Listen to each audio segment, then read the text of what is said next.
Cube Radio. L'épisode qui suit traite de sujets qui pourraient choquer certaines personnes. Soyez-en avertis. En effet, on parle en détail de trafic de drogue et de violence. Je vous rappelle que la voix de la source est rejouée par un comédien.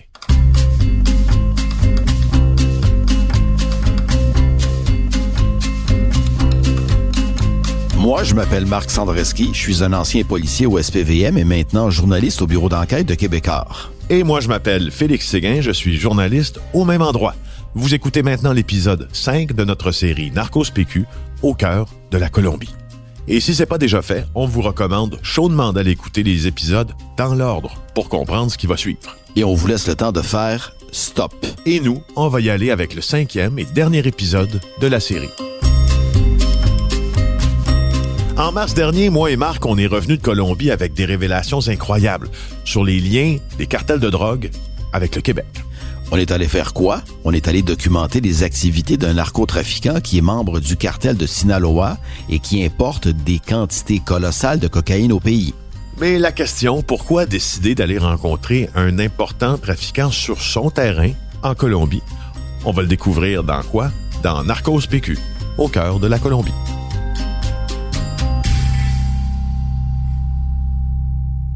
Dans le dernier épisode, on est finalement parti pour la jungle dans la cordillère des Andes. On s'est retrouvé dans un petit village tout petit de la région du Boyaca. On peut pas dire c'est où exactement et on peut pas dire le nom du village, mais ce qu'on peut vous dire, c'est que il est contrôlé par un chef de village narcotrafiquant. C'est un village loin, très loin de Bogota, perché haut dans les montagnes. Fait que là, nous autres, là, ce qu'on voulait, c'est d'aller dans la cordillère, c'est d'aller voir les plantations de coca, voir les jardins, comme Annelle les appelle. Mais là, rappelez-vous, là, on est passé du plan A au plan B, au plan C. Ça prenait des autorisations pour aller voir ces plantations-là. Annelle, il est pas chez lui, là. Il est pas sur son terrain. Il faut qu'il ait l'autorisation des propriétaires des lieux. Et nous autres, on attend encore. Nous, ce qu'on voulait, c'était documenter la production de la coke, de la cocaïne, photographier des plantations. C'était le cœur de notre reportage là-bas. Et c'est ça qu'on voulait aller chercher. Mais nous autres, on sait pas plus encore qu'est-ce qui s'en vient. On est encore un petit peu dans la brume, un peu comme le climat finalement de Boyaca. C'est de la brume. Et là, il y a un gars qui arrive. Hein, ce fameux chef de village, ce chef narcotrafiquant du secteur. On sait pas c'est qui. Il dit pas un mot d'abord. Il dit pas un mot. Il vient nous rejoindre. Et là, sans s'en rendre compte, on se ramasse tous dans la Toyota, dans le camion blindé, avec lui. On s'en va où? Il va nous montrer une piste clandestine. Une piste clandestine. Fait que là, encore une fois, je suis assis en arrière. Je prends le temps de le préciser, ce à quoi toi, le barrière, tu l'as connu 10 minutes en à peu près 10 jours. Oui, exact. Faut ça. Arrête de rire, il n'y a rien de drôle là-dedans. Marc aura passé quasiment 16 heures au total, si c'est pas plus, dans un minuscule arrière de Toyota Land Cruiser. Oui, parce que j'ai eu de la sympathie pour Fred, qui a été malade, parce que Fred... J'ai profité de ta sympathie pour Fred. Je vais rester en avant avec Fred. Oui, et effectivement. Et là, on s'engage avec cet homme-là qui parle pas. Mais pas seulement il parle pas. Moi, je tente de lui parler. J'ouvre la conversation avec lui, en espagnol. Hein? Je lui dis bonjour. Je me rappelle, moi, je dis à Marc, parle-y un peu. Ouais. Fais la conversation, là. Marc, il me dit, mais Chris, il parle pas. Il parle pas. Je parle tout seul. Il parle pas. Il me répond pas. Je lui dis bonjour. Bon. Je me présente. Je demande son nom. Non seulement il me parle pas, mais il me regarde pas. Il regarde en avant. Ouais.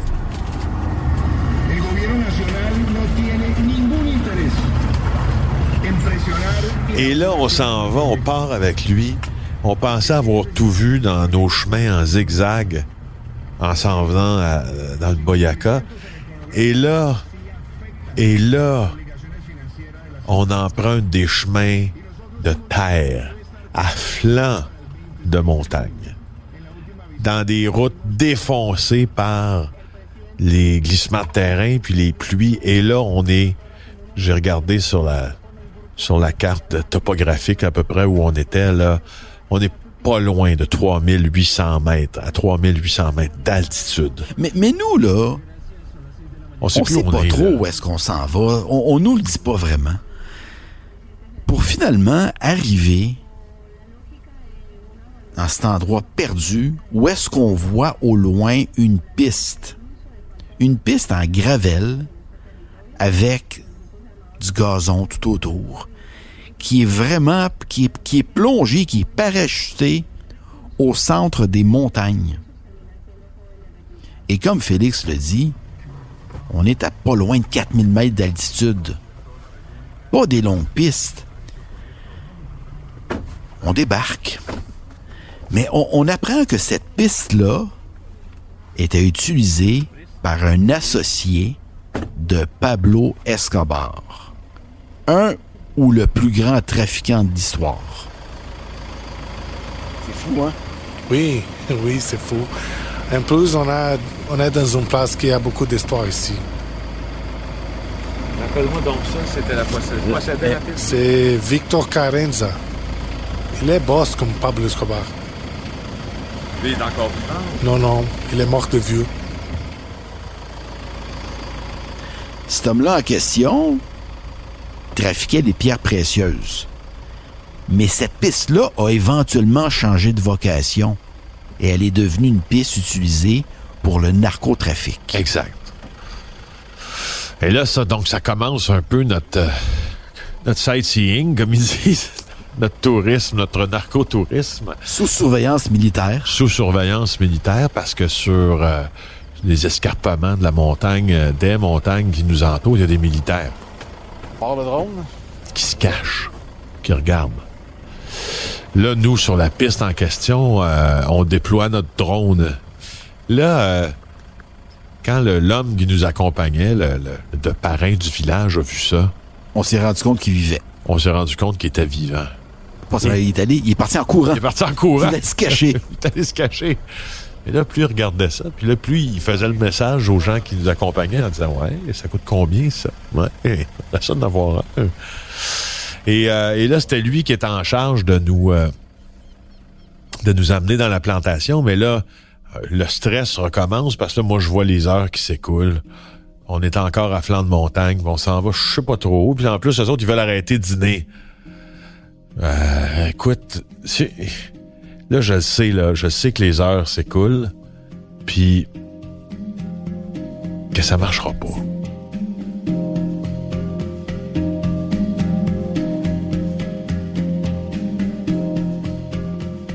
Il est rendu passé midi, on est encore sur la piste et on sait aussi que l'expédition pour se rendre aux plantations, ça prend au moins 4 heures. On a de la route à faire en camion. On a ensuite 1 heure à pied pour se rendre à l'intérieur des terres et on a 1 autre heure ensuite pour ressortir, donc pour revenir. Tout ça pour vous dire que dans cette expédition-là, on devait prévoir marcher 2 heures à pied dans la jungle. Et ce que Anel nous dit, c'est que ça doit se faire de jour parce que lui, le soir, il ne rentre pas là. Pourquoi?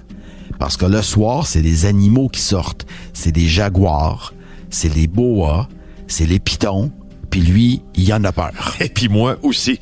Alors là, j'ai dit, ouais, finalement, ça va aller, notre affaire, là. On abandonne. Et finalement, on n'avait pas le choix d'aller dîner. Fait qu'on est allé dîner. Mais on est allé dîner, pourquoi? Parce que Anel avait un plan en tête. Lui, ce qu'il voulait, là, c'est qu'on soit en mesure d'établir ce fameux contact avec le chef du village.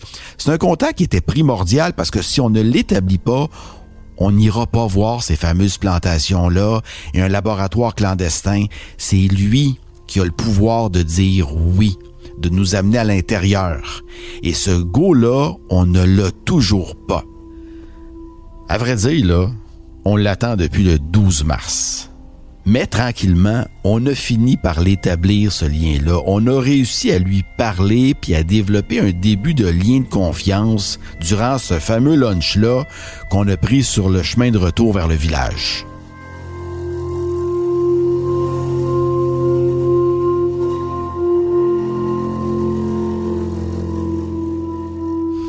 Donc, pour situer, là, au fond, le fait d'amadouer le boss du village nous a permis d'avoir nos images qu'on cherchait, des fameux jardins, parce que c'est lui qui est allé les prendre. Il est allé prendre les images lui-même. Oui. Oui. Alors, tu sais, on s'est assez approché de lui, puis Marc aussi avait beaucoup confiance en Marc. Et puis, il s'est assez approché, puis ils se sont rendus à... Il y a un lien de confiance, là, il y a un courant qui passe entre les deux. Et puis, finalement, il est allé lui-même. Il a pris les images, tout ce qu'on voulait voir. Bon, c'est sûr qu'on n'était pas là en personne, mais entre faire une raid dans la jungle avec des jaguars et des boas la nuit, on aurait eu pas mal les mêmes images parce que on pouvait juste filmer avec nos téléphones. Alors lui, il a dit, je vais prendre mon téléphone, moi, puis je vais y aller. Il est allé filmer ces images-là, puis il nous est revenu avec les images. Mais entre-temps, on a eu un autre problème parce qu'ayant les images de la plantation, on n'avait plus besoin des rendez-vous qui avaient été arrangés par Engel pour le lendemain. Et lui, il était bien d'accord avec ça. D'ailleurs, on n'avait plus besoin d'aller voir d'autres fameux jardins, d'autres plantations. On avait ce qu'on voulait, on avait l'ambiance de l'endroit, on avait tout ce que ça prenait. Donc, Engel, sous notre recommandation, a annulé ce qu'on devait faire le lendemain. Ça, c'était arrangé avec une femme à qui Engel avait parlé. Elle avait parlé à ses boss dans la plantation. Bref, tout était organisé pour le lendemain, mais là, on s'est décommandé. Et ça a mis vraiment notre vie en danger et celle d'Engel aussi. Il faut comprendre que des jardins en Colombie, tu n'y vas pas comme tu veux. On va se le dire, c'est pas de l'agriculture bio puis de l'agriculture durable, on est ailleurs. Hein? Exact. Et ces agriculteurs-là, ils sont nombreux. Et il faut comprendre qu'en Colombie, on fonctionne par intermédiaire continuellement. Alors, Anne-Elle avait pas des ententes, mais Anne-Elle avait fait des approches auprès de certaines personnes qui allaient nous permettre de voir leurs installations. Et sans s'engager, ils revenaient vers nous et ils nous offraient des options. Mais là, il s'avère qu'une des personnes avec qui il a eu une discussion, cette personne-là a pris ça pour du cash, pour une entente. Et cette personne-là s'attendait à ce que nous, le lendemain matin, on y aille.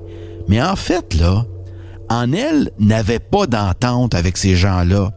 Et ça a ouvert la voie à un conflit.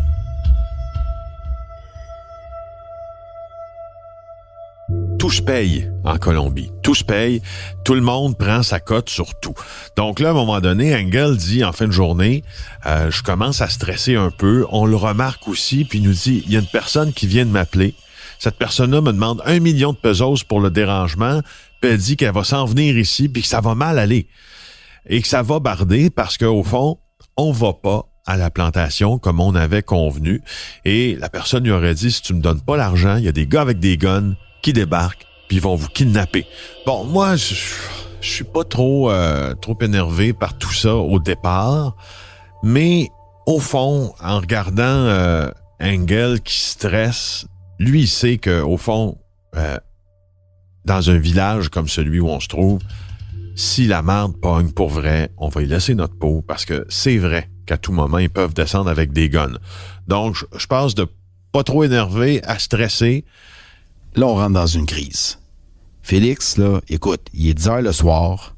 Anne-Elle est partie rencontrer ces gens-là, rencontrer des hommes de main qui, eux, avaient en tête de venir régler le problème directement à la porte de la maison. Fait que là, Anne-Elle, il nous laisse seuls. Et un peu plus tard, on reçoit un message où il nous dit « On part à 3 heures du matin parce que notre vie est en danger. » Peux-tu dire que là, ça dort pas mal moins bien? On se dit, tu peux faire quoi au fond? Tu vas te coucher puis tu te dis, écoute, s'il se passe quelque chose, on va le savoir assez tôt. Là. Moi, je suis dans la chambre qui est directement sur la rue. Donc, il faut y penser. Et comme ancien policier, t'as des réflexes. Là, j'évalue si jamais on arrive à la porte et ça se met à tirer, est-ce que j'ai assez de barricades pour me protéger? Fait que je pense à déplacer le matelas s'il faut, le lit, bon, les choses. Mais là, on se couche et il y a une pluie déluvienne qui se met à tomber. Ah oui. Et là, ça cogne, là. Ouais. Pourquoi on est sur on a toit de tôle? Ça cogne. Ouais. C'est une tempête. Là, je me dis, voyons, comment qu'on peut partir à 3 heures du matin, reprendre le même chemin sens inverse, au milieu des montagnes, OK, à flanc de montagne, où est-ce qu'il y a des glissements de terrain à tout moment.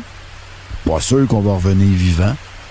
Peut-être pas 2 balles dans la tête, c'est peut-être une chute de 3000 mètres qu'on va faire, par contre. Ouais. Anel est pris devant un choix. On attend, parce qu'il mouille. C'est une pluie torrentielle. On est à 3000 mètres d'altitude et il y a des risques importants d'accident. Ou bien, on attend et on s'expose quand même à recevoir une visite de gens armés. C'était ça les choix qu'il y avait devant lui. C'était vraiment ça l'enjeu.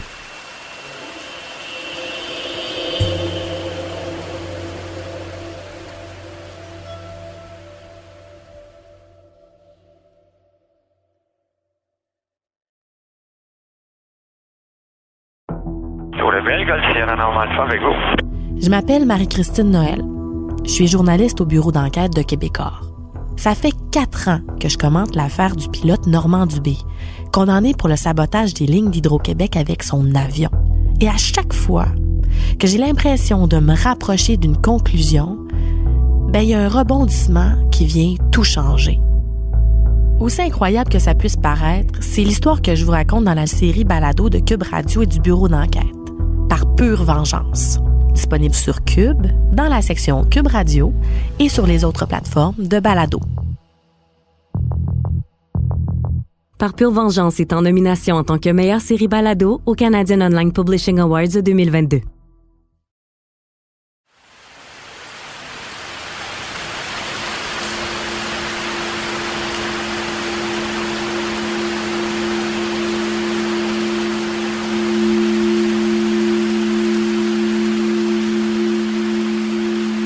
Salut, bon matin. Écoute, on va partir 5h30. Là, il pleut, il mouille vraiment beaucoup et c'est dangereux. De toute façon, j'ai rangé l'affaire hier soir. Je suis allé parler avec les supposés gars de l'affaire. Donc, il ne va rien arriver ce matin. À 5h30 du matin, on doit partir. Informe Félix puis Fred, s'il te plaît. Merci.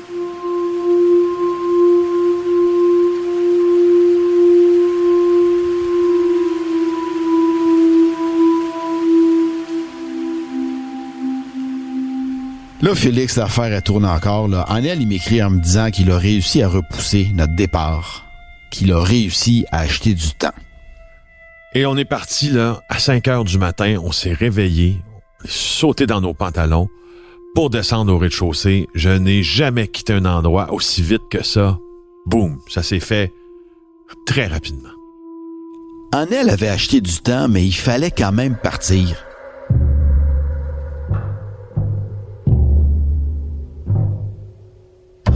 C'est un peu l'image de ce que tu vois dans ton rétroviseur. On dirait que donc on quitte le village, mais plus tu avances, plus le danger que représentait le village où tu étais, il rapetisse. Puis il est de plus petit en plus petit. Et là, le soleil se lève, puis tu perds un peu de vue ce danger-là. Puis en plus, c'était vraiment beau. La beauté des paysages et le lever du soleil s'amène. Et là, tout d'un coup, tout le monde se calme. On est content du stock qu'on a tourné, qu'on a filmé, qu'on a enregistré. Engel se calme. Moi, je me calme. Toi, tu te calmes. Fred se calme. Mais pas pour longtemps. La tension se dissipe. Et là, on sort le drone et on s'installe. On est au milieu des montagnes. On a envie de filmer avec ce drone-là, filmer l'immensité, les splendeurs de la région. Et Fred, notre caméraman, c'est un expert en manipulation d'un drone. Puis t'as Engel, puis t'as le chauffeur qui regarde le drone, puis ils en reviennent pas, eux autres aussi, comment c'est beau, comment c'est le fun. Et là, moi, je vois le drone, et là, c'est comme l'accident de train au ralenti, là. Je vois le drone qui s'en va vers Fred, où il va se poser, le drone, en plein sur la tronche de Engel. Il mange un coup de drone et là, ça y entaille le bras. Alors, on est passé d'un regard amusé à un état d'esprit où on se disait, oh, oui, comment il va prendre ça, le beau Engel, lui, de se faire attaquer par un drone, tu sais. Et là, Fred, plus que mal à l'aise, hein, il s'éclipse, il ramasse son drone, il s'en va vers la voiture, il range son stock. Et Anne, elle, qui reprend un peu ses sens, nous dit un petit peu mi-blagueur, hein, il nous dit, Fred le sait pas, mais c'est le seul gars qui m'a blessé, qui est encore en vie aujourd'hui. Alors, on a gardé ça mort, sans mauvais jeu de mots. On ne l'a pas dit à Fred, mais maintenant, il le sait.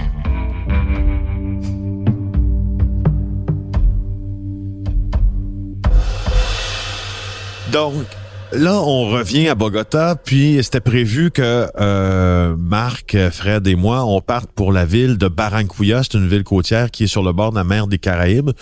On s'en va pas là-bas, bien sûr, pour se baigner, parce qu'on a une enquête à mener qui est comme en parallèle avec notre reportage sur Engel. C'est une enquête sur une entreprise dont les policiers trouvent qu'elle a des activités suspectes en Colombie. Alors, on s'en va enquêter là-bas pour l'émission de télé JE, l'émission que j'anime, et vous pouvez la voir d'ailleurs si vous voulez voir ça sur TVA+, c'est disponible. Et tout ça, ça tombe assez bien parce que Engel, lui, a eu des problèmes avec des gens avec qui il a fait affaire juste avant que nous, on arrive là, en Colombie. Et ça s'est terminé avec des menaces de mort sur sa famille, sur lui. Bref, il a dû cacher sa famille. Pendant que nous, on était à Barranquilla, il a géré cette situation-là. Mais nous, on revient à Bogota tranquillement et on est en attente de ce qu'il nous avait promis. Ce qu'il nous avait promis, c'est d'aller filmer les caches de drogue. Par contre, cette situation-là, avec ses anciens clients, faisant faire des menaces de mort, ça s'envenime, c'est un crescendo à ça. Et là, ça devient hyper stressant pour lui et encore une fois, pour nous autres. Pour nous, c'est impératif de voir, de filmer cette cache de drogue-là, un de ces fameux restaurants en périphérie de Bogota qui servent à cacher la drogue en attendant qu'elle soit envoyée dans des vols aériens aux quatre coins du monde, dont le Québec. Alors, c'est la crédibilité de notre enquête qui est en cause. Alors, voir, filmer, visiter, avoir la fameuse shot, l'image, c'est ça que je voulais. Puis c'est ça qui me rendait, encore une fois, très anxieux. Et parlant de ton anxiété, on vous fait maintenant entendre une conversation que j'ai enregistrée entre nous trois quand on s'était arrêté dans un restaurant. À ce moment-là, il nous restait 2 jours à Bogota et Anne, elle, nous revenait toujours pas sur le moment où on pourrait voir, finalement, cette cache de drogue. Faites bien, s'arrêter prendre un peu d'eau, hein? Oui, parce que là, on a tourné pas mal ce matin. Tout ce qu'on a à faire, d'ailleurs, tourner. Et attendre. Tourner en rond dépêcher. Ou tourner des images? Non, c'est dépêcher pour attendre.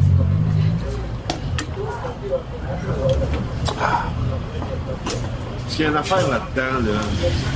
Tu sais, en journalisme, généralement parlant, en journalisme télévisé, tant que t'as pas la shot. Là, on a des bonnes shots, mais on n'a pas encore la shot. La shot. Tu sais, là, celle qui va faire qu'en une image, on va tout comprendre. Si on ne l'a pas encore. Puis tant qu'on ne l'a pas, moi, ça me stresse. Là, ça me plonge dans un état d'anxiété. Je déteste cet état-là en attente de la shot. Et là, quand tu parles de la shot, tu parles des kilos. Confirmé.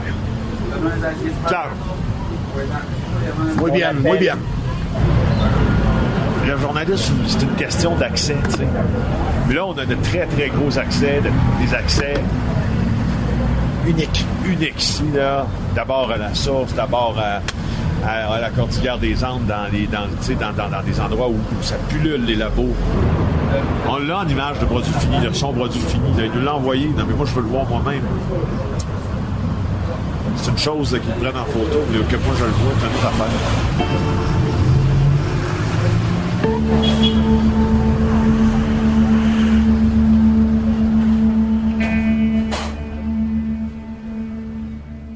Le lundi matin, elle doit venir nous rencontrer à l'hôtel à 9h. Rappelle-toi, là, il s'engage à nous rencontrer à 9h du matin pour qu'on puisse aller voir cette cache-là. 9h arrive, elle n'est pas là. Il nous écrit, il y a un problème, il va venir nous voir un peu plus tard. Il va venir à midi. Et là, elle arrive, on le rencontre devant l'hôtel, devant le Hilton, rappelle-toi, et elle nous dit, ça fonctionnera pas. Hein? La crise a augmenté, les menaces de mort envers lui et sa famille ont pris de l'ampleur et il doit partir ce soir avec sa conjointe et le fils de sa conjointe et les cacher à l'extérieur du pays. Et là, on est pris dans une situation là, de do or die. Hein, si je peux m'exprimer ainsi en anglais, do or die. Et là, on doit lui mettre de la pression. T'as raison, parce que il doit partir le soir même. Le soir même. Cacher sa famille à l'extérieur du pays. Donc, c'est la dernière fois qu'on va le voir. Fait que si on le fait pas dans la journée, ça n'existe pas. Je me rappelle qu'avec Marc aussi, on a eu comme sans dire une friction, mais une divergence d'opinion sur... Je me rappelle très bien, on était en face du Hilton, dans le quartier de Chapiniero. Puis j'ai dit à Marc, là, Marc, on va arrêter de niaiser, là. Puis à partir de maintenant, on va mettre de la pression. Puis je me rappelle qu'on a appelé Engel, puis on a dit, Engel, là, c'est le temps que ça se fasse, là. Parce que là, on est venu ici pour ça, puis là, on l'a pas, là. Viens nous montrer ça. Parce que sinon, ça marchera pas, notre topo. Ça marchera En fait, Félix, là, on va résumer ça bien simplement. Il est minuit moins 1. Exact. Et on n'a toujours pas la cache de drogue. Puis là, je me dis, il va falloir mettre, malheureusement, il y a déjà beaucoup de pression, mais il va falloir qu'on en mette plus pour nous autres avoir ce qu'on veut. Parce que c'est pas compliqué. Je veux dire, si on l'a pas, tu peux pas revenir à Montréal en disant, hey, c'est cool, j'allais passer 10 jours en Colombie puis j'ai pas la shot. Félix, la clé, elle a été, là, elle se résume à une chose. On a dit à elle que sa crédibilité dépendait de notre capacité d'aller voir cette cache-là. Comment le public pouvait vraiment croire tout ce qu'il nous disait sans qu'il nous montre la cache. Et c'est là quand elle a dit, c'est bon les boys, on va la voir. Ouais. Et il nous a dit 15 heures dans un quartier en particulier. Allez là-bas, je vous envoie l'adresse et attendez-moi sur place.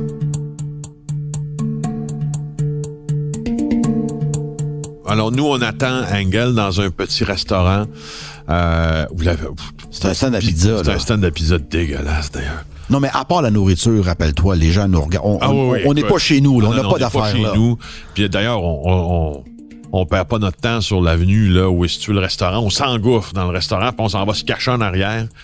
Puis là, tu vois que t'as des gens, des fois, qui passent la tête un peu dans le petit restaurant, dans l'embrasure là, de la porte, là, qui est une porte de garage. Puis qu'est-ce qu'ils font là, eux autres, les trois gringos, là? Fait que là, elle arrive dans le restaurant. Et la première chose qu'il nous dit, c'est « Les boys, vous avez des couilles de vous installer ici. » Et c'est là qu'il nous explique qu'on est dans une section de la ville contrôlée par des anciens guerrieros, narcotrafiquants,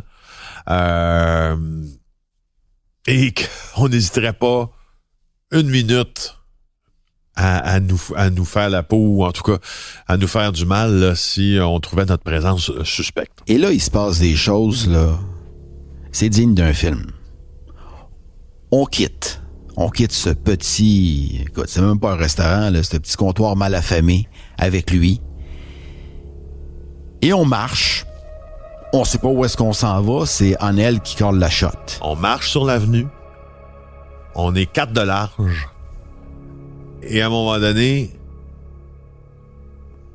il y a une voiture, un taxi jaune qui est garé déjà sur le bord du trottoir. Et en marchant, à un moment donné, Engel, il nous pousse dedans. Piou! Le taxi décolle. Boum! ce qui est drôle là-dedans, c'est que Anhel, il parle pas au chauffeur. Non, le chauffeur, Il sait part déjà immédiatement. où il s'en va. Il sait où est-ce qu'il s'en va, c'est préparé, c'est planifié par Anhel. Moi, j'ai eu un 5 secondes. Là, à ce moment-là, j'ai eu un 5 secondes de dire « Ah, si bon, on s'en va où, là? » Tu sais, là, c'est surréel. Le taxi part. On roule pour une dizaine de minutes. Et il stationne, encore une fois, en périphérie de l'endroit, de la cache, finalement, qu'on doit aller visiter, du restaurant en question. On débarque et on se dirige tranquillement à pied. Et là, je sais pas si tu t'en souviens, mais Anhel, là, nous dit « Levez vos yeux discrètement vers les appartements en hauteur. » Alors, lorsqu'on regarde en haut, vers les fenêtres, ben, on voit qu'il y a des hommes qui font de l'observation, qui font ce qu'on appelle en milieu criminel et en milieu policier de la watch. Et il se passe des messages. Et au moins, par exemple, on n'a pas d'affaires là au sens propre, mais on est invité quand même par Engel et son organisation. Donc, on marche tranquillement. C'est un peu bizarre parce qu'on traverse des parcs, puis on jase, on fait sentir, on essaie d'emprunter un air un peu normal, un peu insouciant. Boum, boum, boum. Au fond, on s'en va finalement dans ce qui est un restaurant en temps normal, puis c'est là que la cache est située. Alors, en se dirigeant vers le restaurant, Engel nous fait ses dernières recommandations. Il dit, les boys, vous avez 5 minutes. C'est un vrai 5 minutes. Alors, on entre dans le restaurant. Moi, je pars mon chrono pour être sûr qu'on respecte le 5 minutes en question. Et là, rapidement, il nous fait faire le tour. C'est tout petit. Il y a un frigo, des tablettes et un plan de travail pour cuisiner les arepas. Mais un des mets traditionnels colombiens. Et donc, il lève le plan de travail et là, il y a un double fond. Et là, boum, à peu près quoi? Une vingtaine de kilos? On est à 20 kilos assurément. 20 kilos de coke. À ce moment-là, je le sais, là, c'est la money shot. Hein? On appelle ça la money shot. Donc là, Fred se met à filmer. Je prends mon micro, j'accroche mon micro. On commence à enregistrer. Et là, Fred me dit, il me regarde, puis il dit, Félix, j'ai pas de son. Là, moi, j'ai passé, là, je dis, fuck, tabarnak, Chris. Je les ai tout dit pendant, c'est comme 30 secondes. Qu'est-ce qu'on fait? Alors là, Marc a pris l'iPhone de Fred, a enregistré mon audio sans que ça paraisse. C'est toujours là que ça arrive en télé, d'ailleurs. Tu sais, quand la shot est là, quand la shot arrive, il y a toujours quelque chose qui se passe. Fait que là, on n'avait pas de son, mais finalement, on s'est arrangé. Bref, on a tout filmé ça, puis on est parti, puis on était contents. Anhel, il nous dit 5 minutes. Pas pour rien qu'il nous dit 5 minutes, parce que lui, il s'est engagé envers les gens qui contrôlent le restaurant. Et lui, il a donné sa parole qu'on ne dépassait pas 5 minutes. Alors là, dans ces péripéties qu'on vit à l'intérieur, où le son ne fonctionne plus, le chronomètre continue à descendre. Mais au final, on l'a respecté le 5 minutes et on est sorti. Ouais. On est sorti juste à temps, à vrai dire. Oui, puis on a marché tranquillement pour aller prendre un autre taxi. Et là, cette fois-là, chacun un taxi différent. Nous, une voiture qui allait nous ramener à notre hôtel. Lui, une voiture qui allait le ramener whatever où. Et on a pris une dizaine de minutes sur un coin de rue. Parler. On savait que c'était la dernière fois qu'on le voyait. On a fait nos adieux à ce moment-là. On a fait nos adieux. Ouais. Assez émotif parce qu'à un moment donné, il y a toujours un moment là où c'est la dernière fois. Tu sais, dans ces affaires-là, il y a toujours une dernière fois. Quand on traite avec ces gens-là, c'est pas une promesse de se revoir pour une bière à un moment donné puis on a eu ben du fun. C'est une promesse de faire de notre mieux, de notre côté, pour raconter son histoire. Puis, de son côté, ben, c'était aussi l'émotion de nous avoir partagé son histoire. Et je te rappelle que Anhel, ce soir-là, quittait pour un autre pays. Ouais. Il quittait la Colombie à un endroit qu'il nous a jamais dit. Et qu'on veut pas savoir. Parce que c'est pour des raisons de sécurité pour lui, puis c'est des raisons de sécurité pour nous. Parce que quiconque pourrait venir nous demander où est Engel, pour vrai, là, on ne sait pas. Il n'y a pas juste ça, il y a le fait que dans le choix que Angel a fait, il savait, et il nous l'a dit, il savait qu'en sortant de cette façon-là, publiquement, il mettait sa vie en danger, mais ça a été sa volonté, il le voulait vraiment. D'une part, par mon expérience policière, j'ai appris que les gens avaient souvent plusieurs dimensions. Une personne n'est pas uniquement une chose. Et Angel nous a démontré qu'il n'était pas qu'une chose. C'est vrai. C'est un narcotrafiquant, mais c'est un homme de famille qui avait aussi un autre volet de sa vie, un autre caractère aussi. Je l'ai vu dans la police, je l'ai vu chez Angel, et ça reste troublant. On le ressent intérieurement, cette espèce de dualité-là. En même temps, on a vécu... quand on a passé 2 semaines avec lui, ça a été très intense, avec toute la pression et le stress qu'on a vécu là-dedans. Et en une fraction de seconde, tout ça disparaît.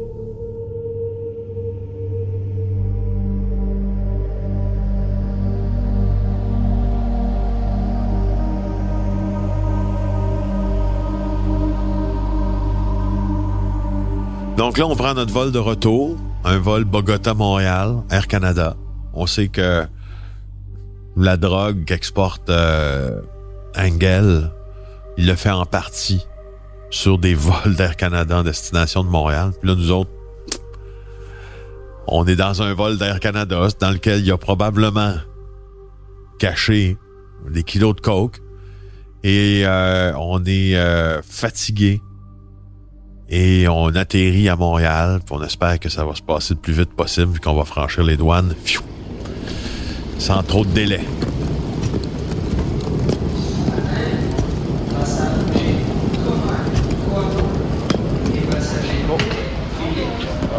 Et là, on a une surprise. On est au carrousel pour récupérer nos valises, au carrousel du vol de Bogota-Montréal. Et... il y a peut-être une centaine de personnes qui sont un petit peu éparpillées puis attendent leurs valises. Et il y a un agent qui arrive avec un chien pisteur. Et il fait le tour de toutes les personnes qui attendent les valises et le chien se met à sentir chacun des individus. Le chien se met à sentir toutes les valises sur le carrousel qui est en marche. L'agent en question met sa main, il palpe chacune des valises et mon réflexe d'ancien policier, on pense qu'il y a de la drogue. Et en fait, j'ai parlé ensuite à une source dans le milieu des douanes et il m'a confirmé qu'à ce moment-là, ils avaient une information que de la drogue était à bord de ce vol-là d'Air Canada. Je savais pas que tu avais fait ça. Oui. C'est comme boucler la boucle. C'est quand même incroyable que lors de notre vol de retour, suite à notre reportage sur le narcotrafic, c'est incroyable de réaliser qu'il y avait probablement de la cocaïne dans ce vol-là.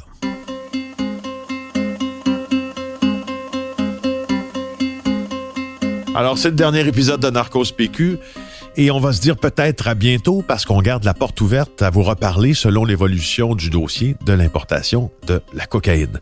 Tout ça pour dire qu'on vous revient peut-être bientôt pour un vrai dernier épisode de Narcos PQ au cœur de la Colombie.